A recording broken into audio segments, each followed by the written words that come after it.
Hi collectors! In today's video, I'd like to tell you all about probably the most famous coin in the world, the gold sovereign. Known as the flagship coin of Great Britain, it is one of the most popular numismatic collector's items internationally, with a rich history stretching back over an incredible 530 years. And it all began on the 28th of October, 1489, when the then King Henry VII, ordered the Royal Mint to produce a new money of gold, resulting in the first ever sovereign being struck. Up to that point, gold coins had been in circulation for over 100 years, so whilst the sovereign wasn't the first gold coin to be minted in England, it was, however, the largest and most valuable ever seen at that time.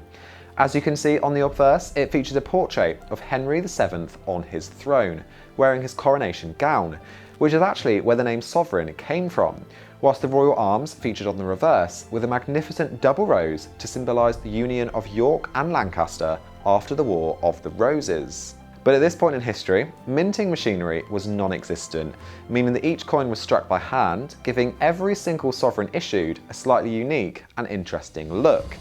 And it wasn't until the invention of new machinery around the same time that the Royal Mint moved from the Tower of London to a new site at Tower Hill that sovereigns could then be produced more quickly and on an industrial scale. So as the British Empire spread across the globe, the sovereign went with it, accepted and trusted in even the most remote parts of the world. And in 1855, the Sydney branch of the Royal Mint was established, marking the first mint to strike sovereigns outside of Great Britain, shortly followed by other royal mints in Melbourne, Perth and Ottawa, Canada.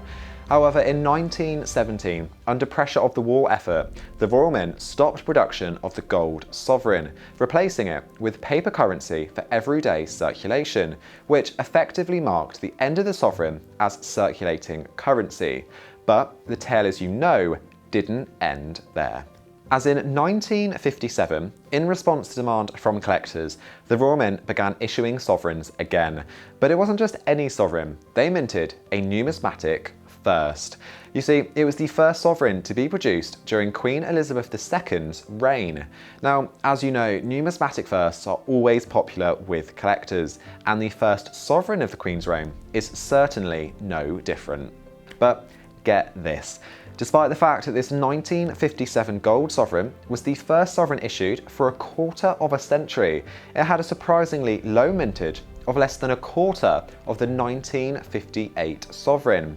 And what with the Queen having celebrated her 95th birthday this year and her Platinum Jubilee celebrations next year, demand for this particular sovereign is due to spike even higher in the coming months. So there really is no better time to add the 1957 gold sovereign to your collection, as I can confidently tell you, it's sure to be the centerpiece. To find out more and to order yours, just head over to the link on screen now.